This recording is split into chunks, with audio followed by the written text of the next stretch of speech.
Olá, tudo jóia? Nós vamos falar hoje sobre curvas de crescimento infantil, tá? Nós já falamos em outro momento sobre avaliação nutricional de crianças e adolescentes, e hoje nós vamos então falar um pouco mais de cuidado sobre as curvas que nós usamos para fazer essa avaliação. Vamos lá. Então, recordando, né, as curvas de crescimento, elas são essas curvas marcadas que nós temos na caderneta da criança no Brasil, e elas também estão disponíveis para serem utilizadas, né, no mundo todo, e elas são apresentadas para nós em percentis, como nessa imagem aqui, e também em Z-scores, tá? Como nessa imagem de cá. Na verdade, os percentis e os Z-scores são formas, né, diferentes de apresentar os mesmos dados, tá? Como se fosse uma unidade de medida diferente para a apresentação dessas curvas. E os pontos de corte que nós usamos para classificação, né, e diagnóstico nutricional também são apresentados em percentis e em Z-scores, né? E podem ser utilizados tanto um quanto o outro, apesar de que, a gente vai falar um pouquinho mais agora, o Z-score está sendo mais utilizado, a tendência, né, de ser mais utilizado atualmente. Fica a dúvida, né, mas como que essas curvas são feitas, o que significa esse percentil, o Z-score? É disso que nós vamos falar um pouco mais agora, tá? Nessa aula, então, nós vamos falar sobre percentil, Z-score, e sobre as curvas de referência, um pouco do histórico dessas curvas e de como que elas são feitas, tá? Vamos começar, então, entendendo melhor sobre o percentil. Recordando um pouco do que vocês já viram em bioestatística, né, nós temos medidas de resumo, que são chamadas separatrizes. As separatrizes, elas nos ajudam a compreender um pouco as informações que os dados estão trazendo, porque elas dividem o conjunto de dados em partes iguais, para que a gente fique mais à vontade, com mais facilidade de comparação entre esses dados, tá? As separatrizes mais comuns são a mediana, né, que divide o conjunto de dados em duas partes iguais, os quartis, que dividem em 4 partes, decis e os percentis, que dividem, então, um conjunto de dados em 100 partes iguais. O percentil, então, é como se fosse uma fila, né? Se nós tivermos, né, por exemplo, 100 crianças e ordenarmos delas da menor para maior, seja em estatura ou em peso, a gente pode escolher uma medida, por exemplo, peso, e ordenar, então, essas 100 crianças, daquela que tem o menor peso até aquela que tem o maior peso, fazendo uma fila, da menor para maior. A criança que ocupa a posição 1, ela corresponde ao percentil 1, né? A criança que está ocupando a posição 3, ela ocupa o percentil 3. E a criança que está no percentil 50, ela ocupa a mediana, né? Ou seja, 50% das crianças estão com valores de peso acima do dela e 50% das crianças estão com valores de peso abaixo do dela. Ela está exatamente no meio da nossa fila. Ela está no percentil 50. E uma criança que ocupe o percentil 97, né, já está mais para o final da fila, né? Então, dessa forma que a gente entende a ordenação dos dados. Então, se a gente tiver, vamos pensar agora em estatura. Então, 100 meninos de 4 anos de idade, e nós ordenarmos a estatura deles, né? Nós vamos ter, por exemplo, o primeiro menino, no percentil 1, com 85 centímetros. No percentil 2, 88, e assim a gente vai ordenando a fila, e no último percentil nós temos o menino mais alto desse grupo de meninos que nós estamos analisando, tá? E nessa ideia é que a gente pensa o percentil. Então, quando a gente imagina, quando a gente fala que uma criança está acima do percentil 90, por exemplo, significa que, num conjunto de distribuição de dados, né, somente 10% daquelas crianças têm valores superiores à daquela criança que está no percentil 90, né? E assim a gente vai entendendo essa ordenação na fila. E se nós tivéssemos mais do que 100 crianças, tivéssemos 200, 500 meninos, nesse nosso exemplo, né? Nós teríamos, se fossem 200, nós teríamos 2 meninos em cada uma das posições, né? Nós teríamos uma fila que, em vez de ter 100 crianças, a fila teria 200, mas eu poderia dividir essas 200 em 100 partes iguais. E eu teria 2 meninos em cada posição. E o valor na posição do percentil seria a média da estatura dessas 2 crianças que ocupam essa posição. E se eu tiver 500 meninos, eu vou ter 5 meninos em cada uma das posições, 5 meninos representando cada percentil. Ou seja, eu posso ter a quantidade de crianças que for. Eu posso ter 1.000, 8.000, 6.000 crianças, né?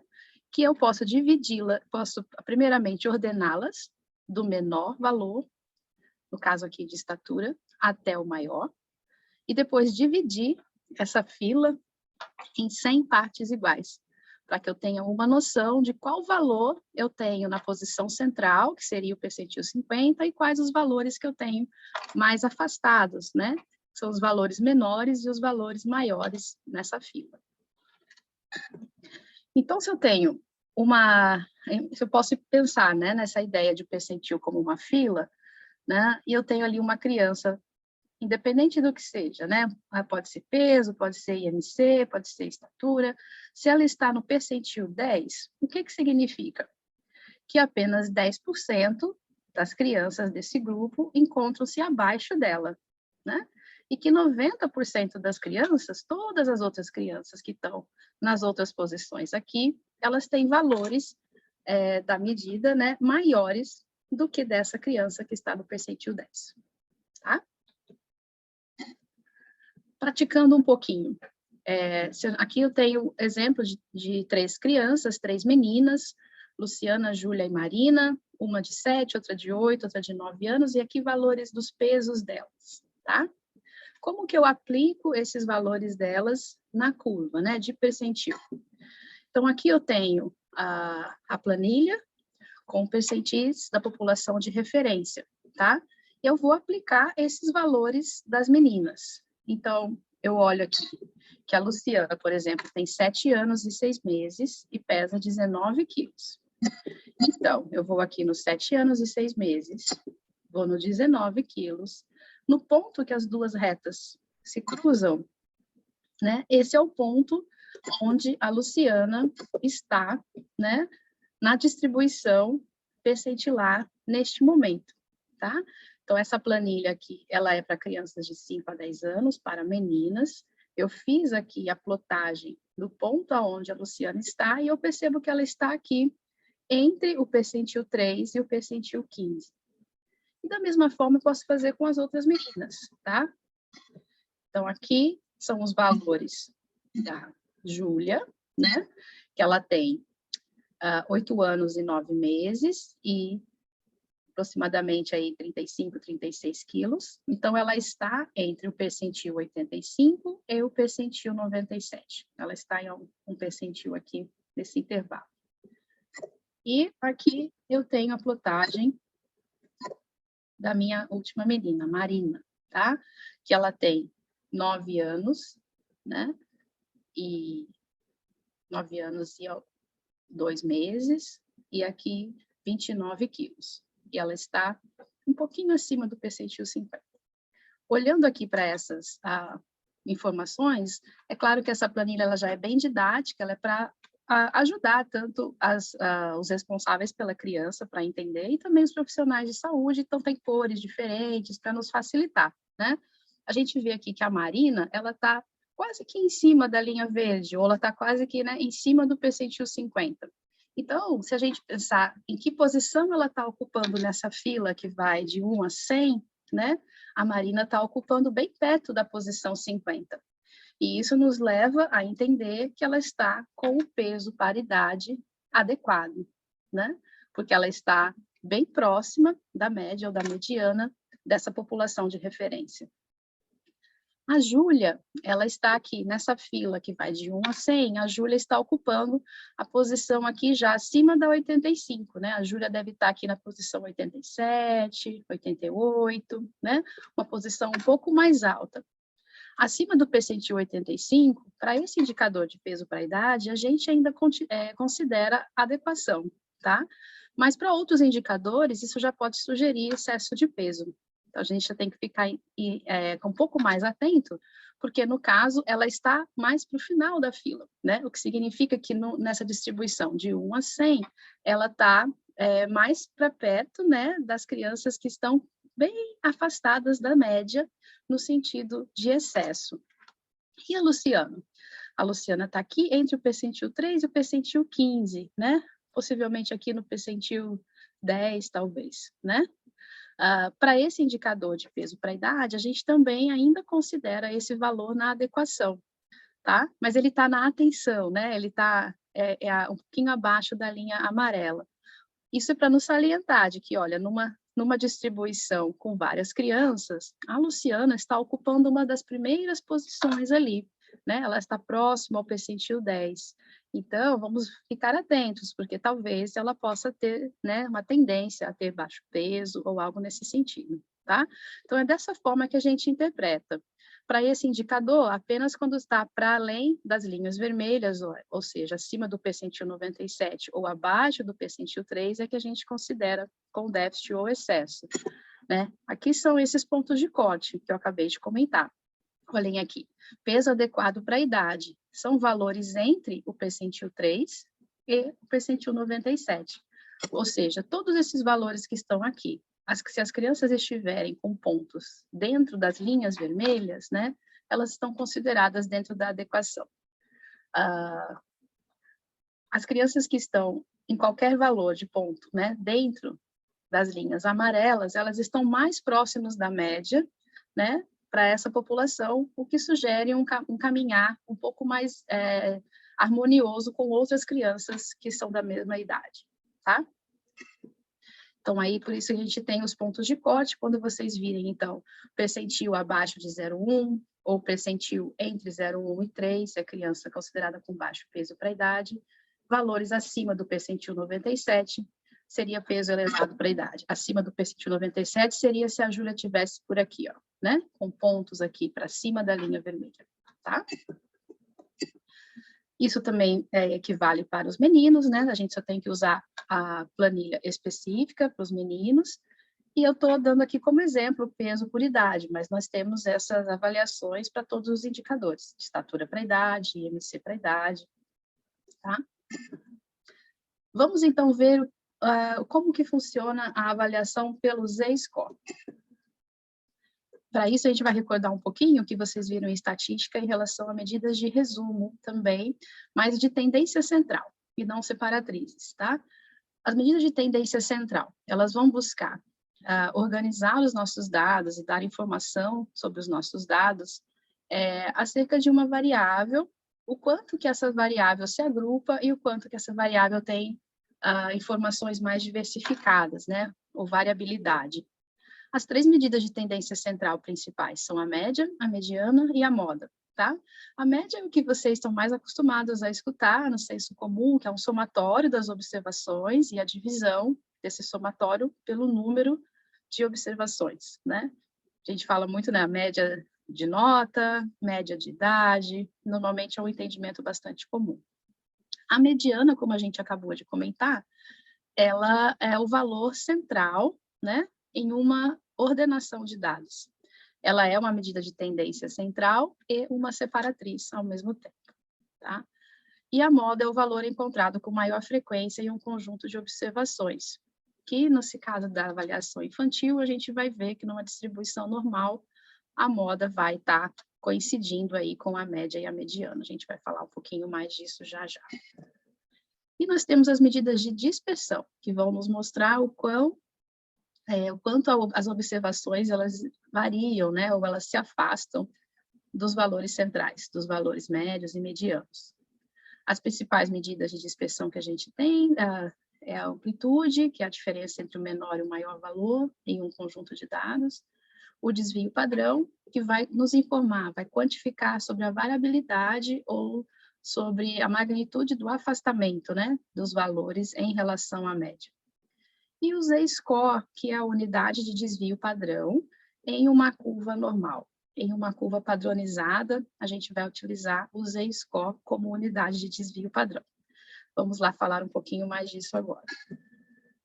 Então, lembrando aqui de Jacques Quetelet, né, que a gente comentou, que é o pesquisador que dá nome ao índice de massa corporal, que foi por ele criado, e ele também é o criador e idealizador de várias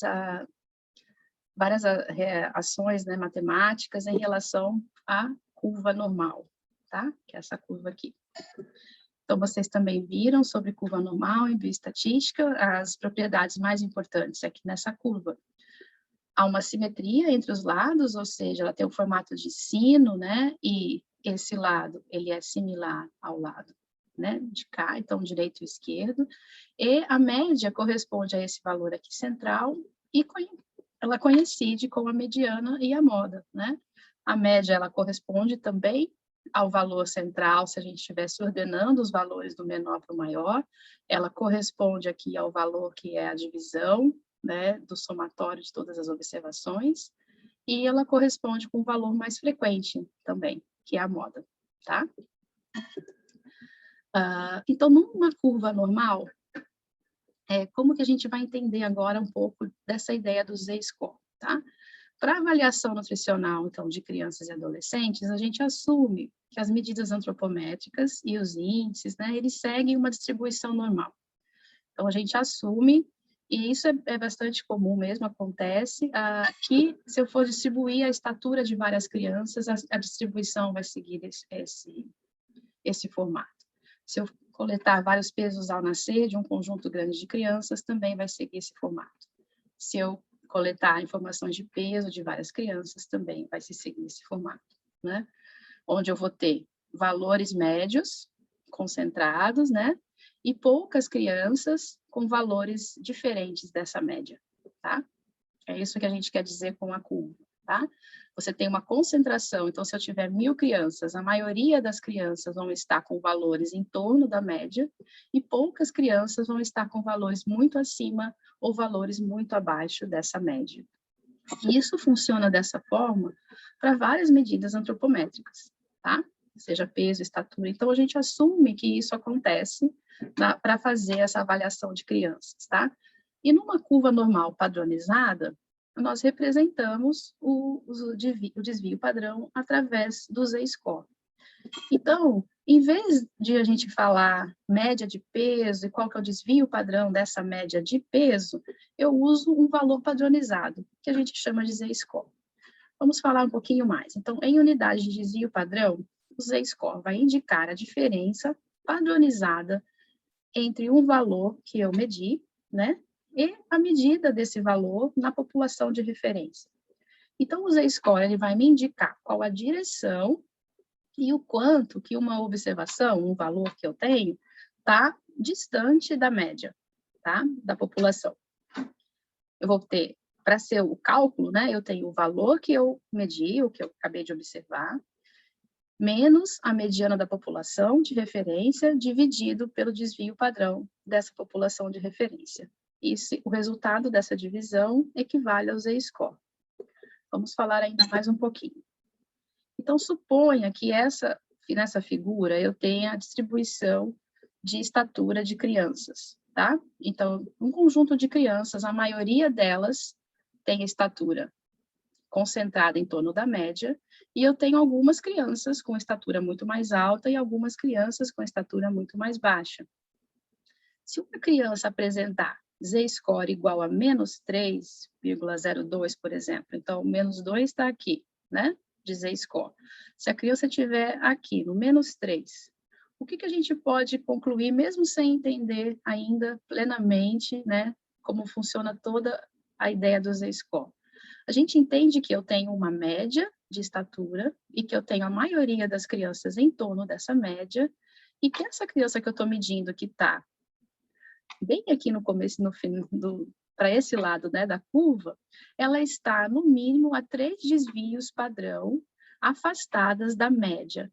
Afastada da média no sentido de déficit, né? Então, a estatura dessa criança, ela é 3 desvios padrão para a esquerda, né? Abaixo da média. Então, outras crianças da mesma idade teriam valores de estatura perto daqui do Z-score 0, ou perto da média. E essa minha criança está a 3 desvios, né? 1, 2, no caso aqui, 3 desvios abaixo da média. Então, ela está longe dessa média, e o que a gente pode supor é que ela é uma criança bem baixa, né? Possivelmente com algum déficit de crescimento. Mas ela, com certeza, ela é uma criança que está bem afastada da média para esse indicador. Então, se a gente pensar na mesma lógica de uma linha, né, como se fosse uma régua, no caso do percentil, a nossa régua, ela vai, né, de posições sempre positivas, ela começa no 0 e vai até o 100, né? No caso do Z-score, a gente tem uma ideia de uma régua que vai para ambos os lados infinitamente. Então, a régua começa aqui no 0, com números crescentes para a direita, sem fim, a gente poderia ter 4, 5, né, aqui, e números crescentes negativos, né, -1, -2, -3, -4, -5. A ideia é que valores médios estão próximos do 0, né, eles equivalem ao Z-score 0. Valores acima de 0, eu quero dizer o quão afastado esse valor é da média no sentido positivo. Então, uma criança com o Z-score de 1 ou de 2, eu estou dizendo que ela está a um desvio padrão afastada da média. Se ela for de 2, ela está a 2 desvios padrão distante da média. Se ela tiver um Z-score de 3 ou mais, ela está a mais de 3 desvios padrão distante da média para aquela medição, né? E a mesma coisa se aplica para o lado esquerdo, né? Então, aqui no exemplo, uma criança que esteja, por exemplo, nesse ponto aqui de Z-score, por exemplo, com Z-score de menos 2,5, significa que essa criança está a 2 desvios padrão e meio abaixo da média em relação às outras crianças de mesma idade, tá? Vamos ver um pouquinho na prática. É a mesma coisa que nós fizemos para o percentil. A lógica é exatamente a mesma, mas a gente usa uma outra forma de representação, né? Então, nós temos as mesmas meninas aqui, a Luciana, a Júlia e a Marina, com as mesmas idades, com os mesmos pesos. E se nós formos plotar os valores delas na planilha de Z-score, o que mudou, né? Mudou a planilha que eu tenho no fundo, tá? Que as linhas aqui, elas estão representando os valores aqui, 3, 2, 1, 0, -1, -2, -3, e não mais os valores de percentil. Lembra que aqui antes era percentil 97, aqui onde está o 0 era percentil 50, né? A lógica das cores, a lógica de distribuição e de classificação é a mesma. E a gente vai ter a mesma classificação. Vocês lembram que a Marina estava bem em cima do percentil 50, ou próximo à mediana, né, da população? Aqui também, ela está quase que em cima do Z-score 0, né? O que significa dizer que ela está no percentil bem próximo ao percentil 50, bem próximo à média da população. E lembram que a Luciana já estava aqui, mas com o peso também mais baixo, entre o percentil ali 3 e 15, né? E a Júlia com percentil em torno do 85, né? E aqui a diferença é que as unidades que nós estamos utilizando para avaliar essa classificação, elas não estão em percentis, elas estão em score Z, né? Basicamente, a diferença é que a gente tem que treinar, né, o nosso entendimento de que a criança que está mais próxima da adequação para o indicador nutricional, ela vai ter Z-score próximo a 0. Então, uma criança que tem a Z-score de 0, 0,5, 0,8, menos 0,1, menos 0, né, alguma coisa, ela vai estar em torno aqui das linhas que estão alaranjadas. Isso significa dentro da adequação para esse indicador, ou próximo à média das crianças que são da mesma idade. Quando a criança tem Z-score acima de 1 ou abaixo de -1, ela entra nessa zona de atenção, né? Pode ser que seja, tá, dependendo do indicador, pode ser que seja mais preocupante ou não ela ter esse valor um pouco mais baixo ou um pouco mais alto que em relação à média, tá? E quando a criança está acima do Z-score 2 ou abaixo do Z-score menos 2, é normalmente quando nós nos preocupamos mais, né? Porque isso significa que a criança está a 2 desvios padrão longe da média, seja para a direita ou para a esquerda, o que sugere que ela está longe o suficiente da média para aquela idade, o que faz com que nós nos preocupemos um pouco mais com o estado nutricional dela, tá? Pode ser que ela esteja ainda sem nenhum problema nutricional, mas ao estar acima do Z-score 2 ou abaixo do Z-score menos 2, nós vamos classificá-la de maneira diferente. Então, trazendo aqui novamente os pontos de corte para esse indicador de peso para a idade, só que olhando agora com mais cuidado aqui na coluna que traz os valores de Z-score, reparem, o valor menos 2 e 2, né? A criança que está entre os valores de menos 2 e 2, ela está com peso adequado para a idade. Crianças com valores de Z acima de 2, ela está com peso elevado para a idade. E quando que a gente considera baixo peso? Valores abaixo de menos 2 é baixo peso para a idade, né? A gente tem as equivalências aqui, né? Para cada avaliação dessa em Z-score, nós temos a avaliação correspondente em percentil.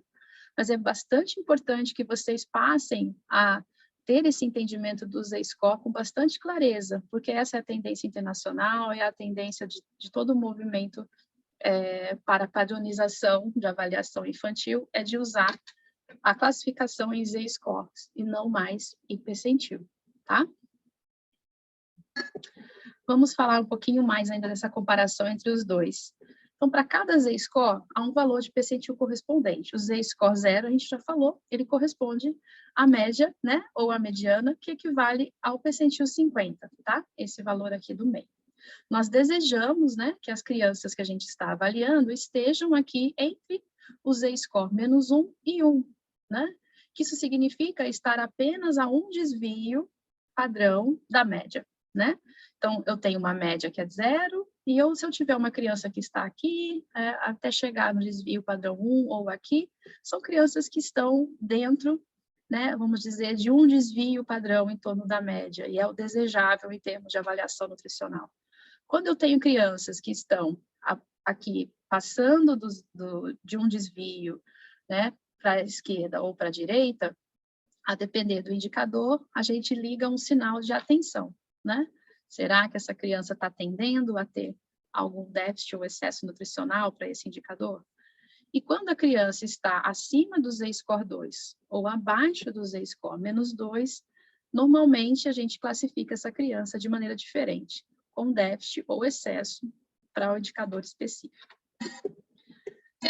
Olhando aqui então, né? No meio, né, eu tenho o percentil 50, tá? Que divide a distribuição dessa população pela metade, e o Z-score 0, que é exatamente a média para essa avaliação que eu estou fazendo. Ou seja, em uma população saudável, tá? Espera-se encontrar 50% dessa população acima desse valor médio, então 50% vai estar aqui, e 50% da população vai estar aqui.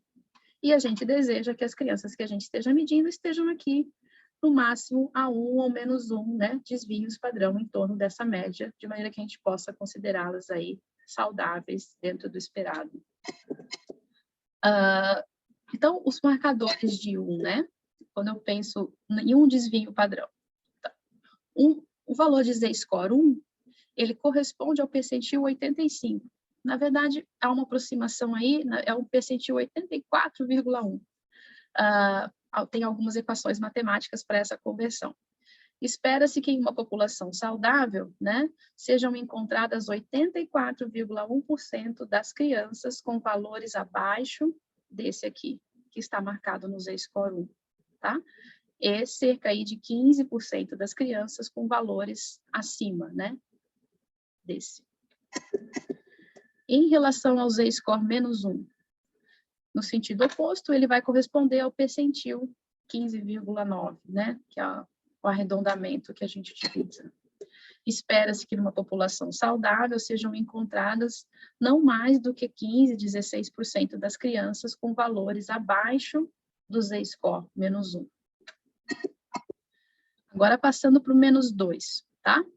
O Z-score -2, ele corresponde a aproximadamente o percentil 3, tá? E o Z-score 2 corresponde a aproximadamente o percentil 97.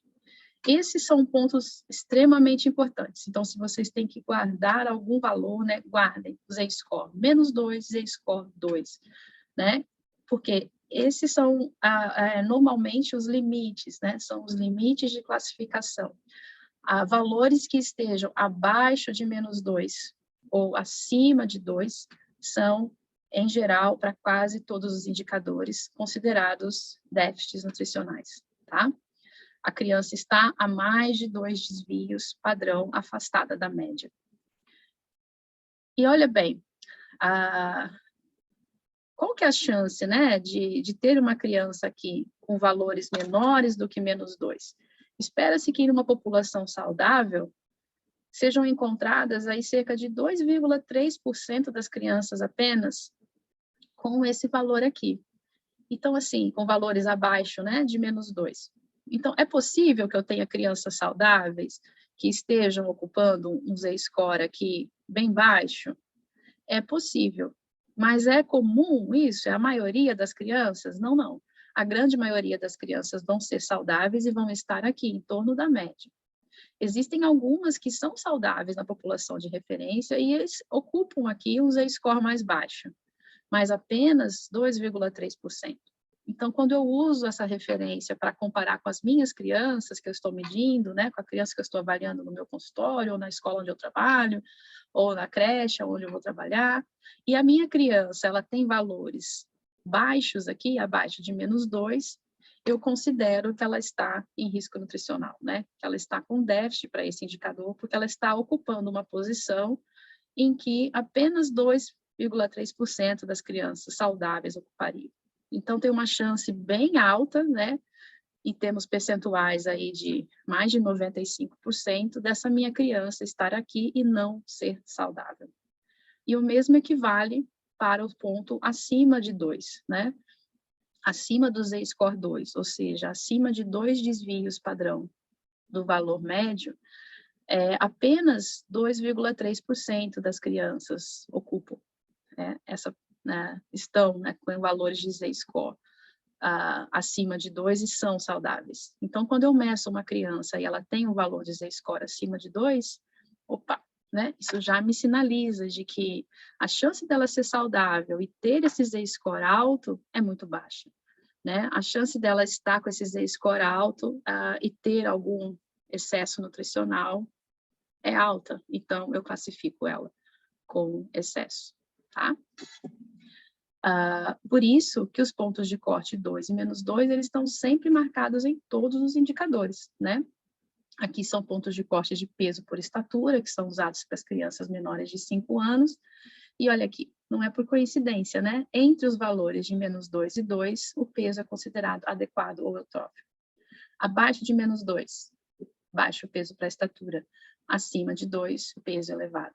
A lógica na curva é, numa curva de distribuição em formato de sino, uma curva de distribuição normal, seja de qual indicador eu tiver, se as crianças que eu estou avaliando, elas estiverem entre -2 e 2, elas estão dentro, para esse indicador, dentro da adequação. Se elas estiverem nas pontas das curvas, né, mais para os lados das curvas, seja para baixo ou para cima, elas estão numa posição da curva que me sinaliza que a chance delas terem algum desvio nutricional para esse indicador é grande, tá? É daí que vem esses pontos de corte, então, que estão estabelecidos para vocês e que nós vimos em outras aulas, né? Que agora acho que fica mais fácil de vocês entenderem. Então, importante de mencionar é que o Z-score tem sido cada vez mais utilizado, tanto no Brasil quanto internacionalmente. Isso facilita a padronização, comparabilidade entre estudos, né? No Brasil, a gente tem um histórico, né, de uso do percentil. Então, a modificação tem sido feita gradualmente, Mas as cadernetas das crianças já atuais, elas já vêm em Z-score, né? Se a gente olhar as cadernetas mais antigas, antes de 2000, no iniciozinho dos anos 2000, elas ainda vinham com valores em percentis. Agora elas já estão vindo, a maioria delas, já com valores de Z-score.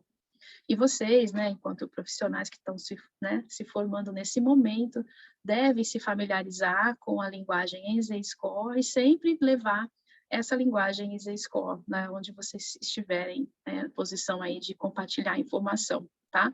O percentil, ele é de mais fácil entendimento no senso comum. Essa acho que seria a principal vantagem dele, porque as pessoas entendem melhor a ideia de uma fila, a fila é sempre positiva, né? Você não tem números negativos. Então, quando você trabalha com entendimento sobre isso com pessoas que não são da área, tem um entendimento mais fácil, né? De eu explicar para uma mãe ou explicar para uma população, não, olha, se eu tivesse uma fila com 100 crianças, né? Por altura, a sua criança vai estar bem no início dessa fila, né? Uma criança mais baixa do que as outras, né? Esse é um entendimento relativamente simplificado. Mas o percentil, ele não tem a mesma dinâmica, né, de avaliação que usa a score em termos matemáticos. A lógica matemática da distribuição na curva normal, que ela é infinita nas pontas, né, ela traz uma possibilidade de realização de operações matemáticas mais robusta, mais aprimorada. Né? O percentil não vai permitir a gente avaliar, por exemplo, o grau de desvio. Né? Você fala que uma criança está no percentil 98, 99, 100, mas se você tiver muitas crianças ali, não vai passar de 100, né? Então, você não tem como identificar a gravidade desses extremos. Esse é um exemplo, né? De por que a gente não utiliza o percentil e está traduzindo tudo para Z-score. Além disso, tem uma facilidade dos Z-scores depois que você se acostuma, né?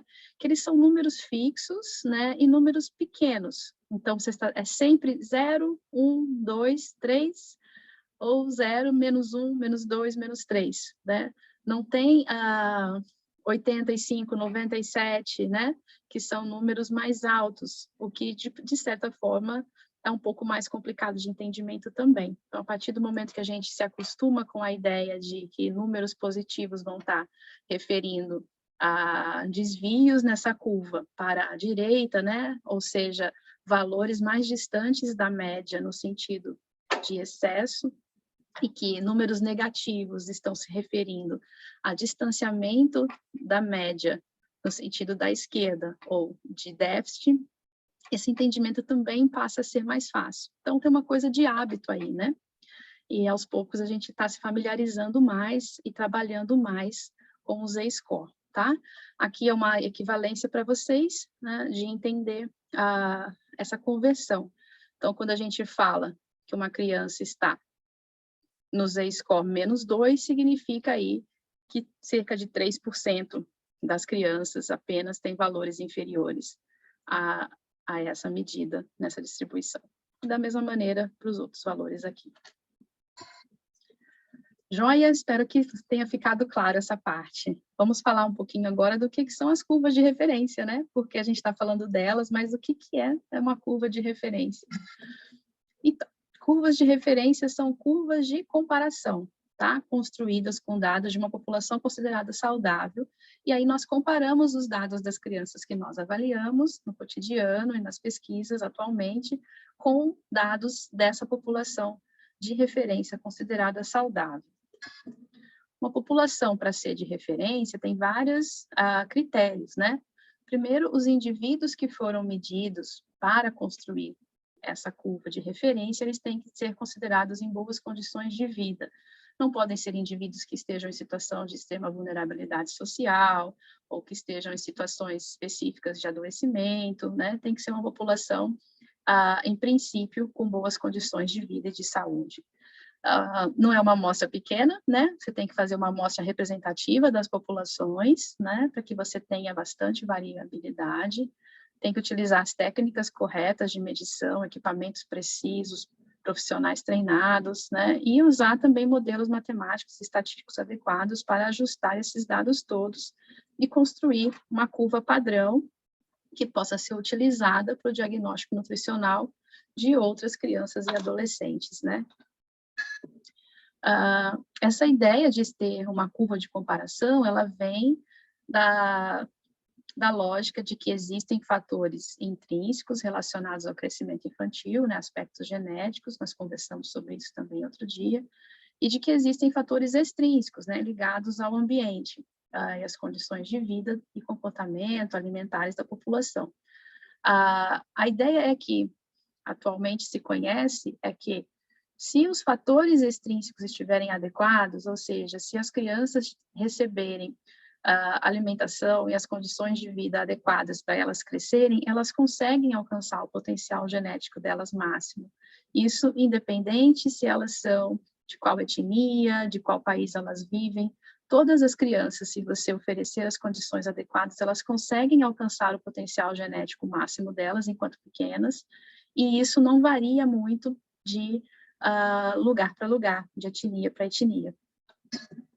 Então, esses estudos com crianças em diferentes países, em diferentes etnias, observaram que, se as condições forem adequadas, as médias de estatura e de ganho de peso das crianças são semelhantes, não importa se elas são chinesas, se elas são americanas, se elas são brasileiras, desde que se ofereça as condições adequadas, elas crescem e ganham peso aproximadamente da mesma forma, da mesma velocidade, pelo menos até aí 5, 10 anos de idade, enquanto são pequenas.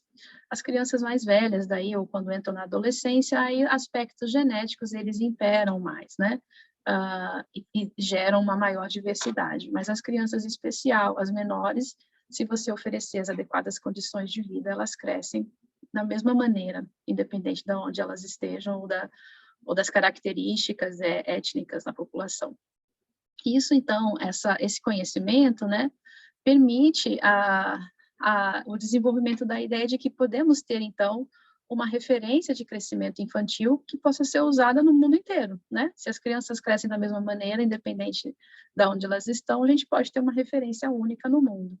Seguindo essa lógica, a Organização Mundial da Saúde, principalmente, com outros, né, institutos, vem ao longo dos anos trabalhando para ter curvas de referências adequadas para serem utilizadas no mundo inteiro.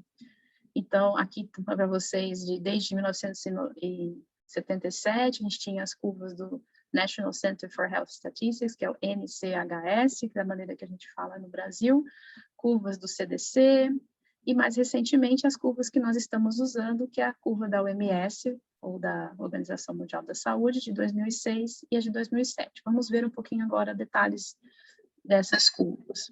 Então, em 1977, crianças americanas, né, foram medidas, pesadas e foram compiladas pelo NCHS, né, gerando curvas de referência. Essas curvas foram adotadas pela Organização Mundial da Saúde, e eram essas curvas que a gente tinha na caderneta de saúde no Brasil até os anos 2000, aproximadamente.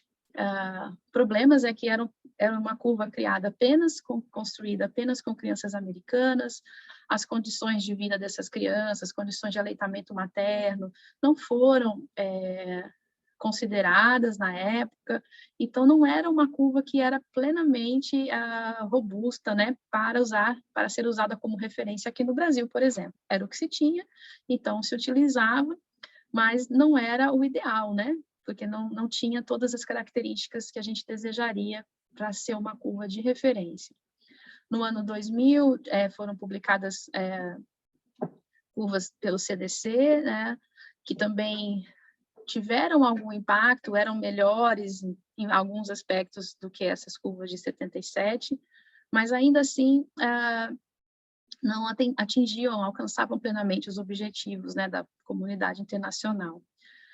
Em 2006, houve a publicação, então, de novas curvas da Organização Mundial da Saúde para menores de 5 anos, após ter sido feito um estudo multicêntrico em 6 países, incluindo o Brasil. E essas curvas é que nós usamos para essa população, nessa faixa etária até hoje. E em 2007, a OMS também publicou curvas para crianças de 5 a 19 anos, que não foram construídas com base num estudo multicêntrico, como para crianças pequenas, mas é uma aprimoração das curvas anteriores. Vamos falar um pouquinho mais. tá? Então, falando agora da curva de 2006. Essa é a curva de referência que está na caderneta das crianças no Brasil. É a curva de referência que nós devemos usar para avaliar as nossas crianças de 0 até 5 anos. O que acontece? Havia, então, limitações diversas em relação às curvas antigas, né, do NCHS e do CDC. Em 1993, então, foi estabelecido um grupo de trabalho internacional para desenvolver novas curvas, né? Esse grupo trabalhou com um estudo multicêntrico enorme, né, com o objetivo de desenvolver, então, curvas que pudessem ser usadas internacionalmente como padrão de crescimento para crianças até 5 anos de idade. E isso foi feito, tá? Foi um estudo enorme e nós estamos aqui, o Brasil participou desse estudo, crianças da cidade de Pelotas foram avaliadas, algumas foram acompanhadas desde ao nascer até terem 2 anos de idade, outras crianças maiores foram medidas também, todos com rigor metodológico né, padronizado, a mesma pesquisa, o mesmo tipo de estudo, o mesmo tipo de equipamento que foi utilizado aqui no Brasil, em Pelotas, foi feito nos Estados Unidos, na Noruega, em Gana, Omã e na Índia. Né? Nós tivemos representação, né, de 6 locais do mundo que compuseram, então, a amostra de crianças para a construção dessa curva. Foi um estudo realizado com aproximadamente 8.500 crianças, para vocês terem a dimensão desse estudo, incluindo a amostra, né, diversidade étnica e cultural, que envolviam os 6 países. Quais foram os critérios, né, para as crianças e as mães poderem participar desse estudo? Então, as crianças tinham que ter nascido de parto único, não podiam ser de parto gemelar, né, por causa de questão de peso ao nascer, não podia haver nenhuma patologia perinatal importante, seja materna ou seja da criança, as crianças tinham que ter nascido a termo, né, no tempo correto de nascimento, a mãe não podia ser fumante, nem antes nem após o parto, essa mãe deveria expressar, ter o desejo de seguir as recomendações alimentares, né, de amamentar e de seguir a alimentação esperada para a criança, e não podia ser mães nem crianças que tivessem condição socioeconômica de vulnerabilidade, que pudesse prejudicar o desenvolvimento da criança. Então, tinham que ser situações socioeconômicas consideradas como boas condições de vida naquele local onde a criança nasceu. Só apenas crianças e mães, né, com esses critérios, participaram da construção dessa curva. E aqui é um dos resultados importantes que essa curva trouxe, né? Então, a concordância entre as médias de comprimento para a idade de meninos de 0 a 24 meses, né? Então, de 0 a 2 anos nos 6 países. Então, você tem aqui, né, o Brasil, Gana, Índia, Noruega, Omã e os Estados Unidos. E reparem que as curvas quase se sobrepõem, né? Então, mostrando como é uniforme, né, entre os 6 países, sugerindo que, reforçando, né, o que já se imaginava, mas que ainda não tinha dados que comprovassem isso com tanta clareza, né, que em condições adequadas, né, as crianças, mesmo que de diferentes países, diferentes culturas, crescem com o mesmo padrão, né? Elas têm aí o mesmo padrão. A da Noruega, um pouquinho acima aqui no início, mas você vê que o crescimento até os 2 anos de idade praticamente se sobrepõe nos 6 países, né? Então, esse é um resultado extremamente, assim, belo, né, desse estudo, porque era algo que ainda era muito questionado na época, até 2005, 2006, quando essa publicação foi feita, você tinha muitos questionamentos sobre isso, né? Será que as crianças na Europa não crescem mais rápido, não crescem mais do que as crianças na África, né? Principalmente quando se falava em populações indígenas ou remanescentes de quilombo, se questionava muito se as crianças não deveriam crescer diferente, né? Por elas serem de diversidades diferentes. E esse resultado que está aqui para vocês, ele é a comprovação, né, muito clara de que, se nós considerarmos apenas crianças em condições adequadas, né, que todas elas crescem de maneira, de certa forma, uniforme e alcançam o seu potencial de crescimento. Ou seja, que crianças que não acompanhem esse padrão de crescimento é porque alguma coisa está acontecendo, né? Essa é a ideia, que hoje em dia eu posso medir uma outra criança e comparar com esses dados, porque se essa criança que eu medir agora, ela não estiver crescendo nesse mesmo padrão, é porque alguma coisa está faltando para essa minha criança. Porque se ela tivesse com condições adequadas, ela cresceria da mesma forma que essas outras crianças do mundo inteiro, inclusive do Brasil. Então, essas curvas da OMS de 2016, elas são curvas robustas em termos técnicos, elas representam o crescimento infantil sob condições ambientais ótimas, e elas podem ser usadas para avaliar as crianças, então, em qualquer parte do mundo, independente da etnia, da condição socioeconômica, do tipo de alimentação. Ela é a referência que deve ser utilizada para avaliar as crianças de 0 a 5 anos, é a referência que está para a gente nas cadernetas das nossas crianças aqui no Brasil, tá? Mas, e aí? E após os 5 anos de idade, né? Desculpa, só para finalizar, aqui tá, a gente tem essas curvas até 5 anos, nós temos peso, estatura, IMC, perímetro cefálico, perímetro braquial, prega cutânea, tá? Tem para a grande maioria das variáveis, todas até os 5 anos de idade, tá? Caderneta da criança no Brasil, incluindo aqui de 0 a 2 anos, essas curvas feitas por este estudo multicêntrico. E aí, o que a gente faz, então, após os 5 anos de idade? Após os 5 anos de idade é um pouco mais complicado, mas estamos ainda com possibilidades, né, em progresso. Então, temos a publicação da Organização Mundial da Saúde de 2007. Não confundam, tá? Porque são datas bem próximas, 2007 e 2006, né? E são ambas publicações da Organização Mundial da Saúde, mas as curvas de 2007 são diferentes, tá? Especialistas do mundo inteiro entraram em consenso e chegaram à conclusão de que não valeria a pena, não era viável, na verdade, realizar um estudo multicêntrico, como foi feito para as crianças menores, com as crianças em fase escolar e adolescência. Isso porque eles não iriam conseguir, principalmente, eles não iriam conseguir controlar as condições ambientais dessas crianças para gerar uma curva padrão, né? Ainda se pensa em alternativas para isso, mas até o momento a conclusão era de que para as crianças menores, como elas estão mais próximas do espaço familiar, né, era mais fácil de se controlar e de se ter uma maior certeza de que elas estavam recebendo todas as condições necessárias para o seu desenvolvimento. Já com as crianças maiores, como elas já frequentam a escola, já estão sob influência de outros ambientes, né, que não apenas o ambiente familiar, esse controle é bem mais complicado, em especial se pensar em 6 países do mundo, diferentes continentes. Então, foi decidido por, neste momento, não tentar fazer um estudo nesse sentido. O que se fez, então? Se concordava que as curvas disponíveis, que eram ainda aquelas da década de 70 do NCHS, não eram ideais, mas se pensou em fazer, né, um ajuste dessas curvas já existentes, e foi o que foi feito.